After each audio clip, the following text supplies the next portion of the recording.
Hi guys, plus 1 result വന്നു.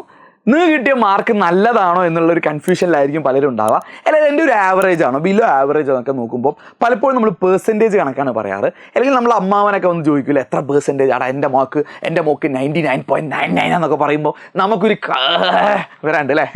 അപ്പോൾ ഈ പെർസെൻറ്റേജ് നോക്കാൻ അറിയുന്നവരുണ്ടാവും, ഓൾറെഡി നോക്കിയവരുണ്ടാവും. അപ്പോൾ അവരൊന്ന് താഴെ കമൻറ്റ് ചെയ്യണേ, എത്ര പെർസെൻറ്റേജ് ഉണ്ടെന്ന് കമൻറ്റ് ചെയ്യുക. അറിയാത്തവരുണ്ടെങ്കിൽ ഇതാ ഒന്ന് നോക്കി. വളരെ സിമ്പിൾ പരിപാടിയാണ്, വലിയ പ്രശ്നമൊന്നുമില്ല. നിങ്ങൾക്ക് കിട്ടിയ എല്ലാ മാർക്കും ആഡ് ചെയ്യാം. അതായത് എല്ലാ മാർക്കും സിയും ടിയും ഒക്കെ കൂട്ടി ആഡ് ചെയ്യാം. അപ്പോൾ നമുക്കൊരു മാർക്ക് കിട്ടും. ഫോർ എക്സാമ്പിൾ എനിക്ക് 390 കൂട്ടി കിട്ടിയത്. ഫിസിക്സും കെമിസ്ട്രിയും മാത്സും ബയോയും CS സെക്കൻഡ് ലാംഗ്വേജ് എല്ലാം കൂടി കൂട്ടി എനിക്ക് 390 കിട്ടിയത്. എത്രയിലാണ്? ഇപ്പോൾ ഞാൻ പഠിക്കുന്നത് എൻ്റെ ആ ഒരു ടോട്ടൽ നിങ്ങൾ ആഡ് ചെയ്ത് നോക്കിയാൽ മതി.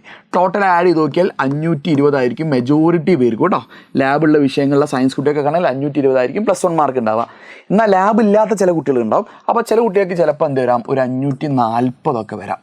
ഓക്കെ, ടോട്ടൽ അതിലെത്ര കിട്ടി വിചാരിക്കാം. അപ്പോൾ ഇതാണ് എൻ്റെ 390 ആണെങ്കിൽ ഇതാണ് എൻ്റെ മാർക്ക്. ഇനി പെർസെൻറ്റേജ് എങ്ങനെ കാണാം? വളരെ സിമ്പിളാണ്. നിങ്ങളെ കാൽക്കുലേറ്റർ എടുക്കുക, അല്ലെങ്കിൽ മൊബൈൽ ഫോണിൽ കാൽക്കുലേറ്റർ യൂസ് ചെയ്യാം, അല്ലെങ്കിൽ ബ്രൗസറിൽ, നമ്മുടെ വെബ് ബ്രൗസറിൽ ക്രോമിലൊക്കെ അടിച്ചാൽ മതി.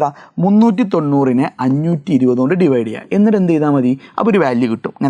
ഇങ്ങനെയൊക്കെ ഒരു വാല്യൂ കിട്ടുന്നുണ്ടാവും. അത് നിങ്ങൾ പേടിക്കേണ്ട, അങ്ങനെയൊക്കെ ഉണ്ടാവും കേട്ടോ. അപ്പോൾ നിങ്ങൾ പേടിക്കേണ്ട, ഇതിനോട് 100 കൊണ്ട് മൾട്ടിപ്ലൈ ചെയ്താൽ മതി. അപ്പോൾ നല്ല സ്റ്റൈലിഷ് ആയിട്ട് അതിനോട് 100 കൊണ്ട് മൾട്ടിപ്ലൈ ചെയ്യുമ്പോൾ സ്റ്റൈലിഷ് ആയിട്ട് നമുക്ക് എന്ത് വരും, ഇങ്ങനെ കറക്റ്റ് ഒരു പെർസെൻറ്റേജ് വരും. ചിലപ്പോൾ ഒരു പോയിൻ്റ് ഒക്കെ ഉണ്ടാവും, മൈൻഡ് ചെയ്യേണ്ട. ഫോർ എക്സാമ്പിൾ 75.13 ഒക്കെ ആണെങ്കിൽ നിങ്ങൾ എന്ത് ചെയ്താൽ മതി, ഒരു 75 പറഞ്ഞാൽ മതി. മറിച്ച് 75.9 ഒക്കെ ആണ് നിങ്ങൾ എന്ത് ചെയ്തോ, 76 ഉണ്ടെന്നുകൊണ്ട് പറഞ്ഞു.